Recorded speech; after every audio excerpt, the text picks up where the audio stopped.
ममता, अगर हमारे गांव में इतने बड़े जमींदार न होते तो मुझे भी नौकरी करने के लिए शहर जाना पड़ता। बात तो आपने सही की, लेकिन आपकी कामयाबी में हमारी बेटी का भी बहुत बड़ा हाथ है। जब से मधु पैदा हुई है तब से सब कुछ अच्छा हो रहा है। बिल्कुल सही कहा तुमने ममता, हमारी मधु किसी परी से कम नहीं है। तभी वहाँ पर उनकी बेटी मधु आ गई। पापा पापा घोड़ा बनो ना, मुझे घोड़े की सवारी करनी है। अरे क्यों नहीं बेटा, मैं तेरे लिए घोड़ा तो क्या गधा भी बन जाऊंगा। ऐसे ही दिन बीतते गए और कुछ ही महीनों बाद ममता एक बार फिर से गर्भवती हो गई। ममता, लगता है ऊपर वाला हमसे बहुत खुश है, हमारी जिंदगी में एक और परी आने वाली है। तभी हम देखते हैं कि स्वर्ग में दो परियां आपस में बात कर रही थी। बहन, रमेश के परिवार में एक परी और आने वाली है। ये बात तो पूरी तरह से सच है, लेकिन क्या ये लोग उस परी को पहचान पाएंगे? ये रमेश के परिवार के लिए एक परीक्षा है। बिल्कुल सही कहा बहन, अब देखते हैं ये अपने होने वाली बेटी को पहचान भी पाते हैं या नहीं। ऐसे ही 9 महीने बीत गए। एक दिन अचानक ममता के पेट में बहुत जोर से दर्द होने लगा। मधु के पापा, मेरे पेट में बहुत दर्द हो रहा है।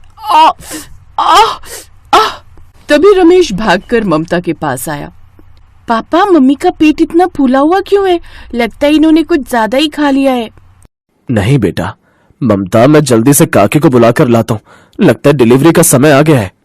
रमेश तुरंत भागकर गांव में गया और एक बूढ़ी काकी को बुलाकर ले आया। काकी अपने साथ कुछ और भी औरतों को ले आई। रमेश बेटा, मधु बेटी को लेकर बाहर जा, हम थोड़ी देर बाद तुझे खुशखबरी देने आते हैं। मधु बेटा, चलो हम लोग बाहर खेलने चलते हैं। रमेश अपनी बेटी को लेकर घर के बाहर चला गया।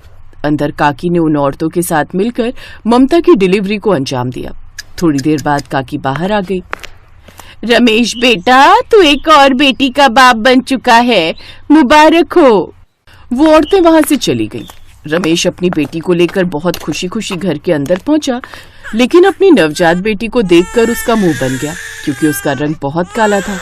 ये क्या हुआ ममता, तुम्हारा रंग भी गोरा, मेरा रंग भी गोरा, मधु बेटी का भी रंग गोरा, पर ये काली कैसे पैदा हो गई?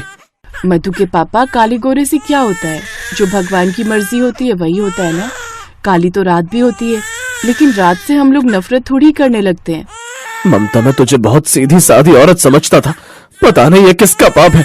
मैं ऐसे अपनी बेटी नहीं मानता, मेरी सिर्फ एक बेटी है मधु। रमेश का ये रवैया देखकर ममता को बहुत दुख हुआ। खैर, माँ तो आखिर माँ होती है। वो अपनी काली वाली बेटी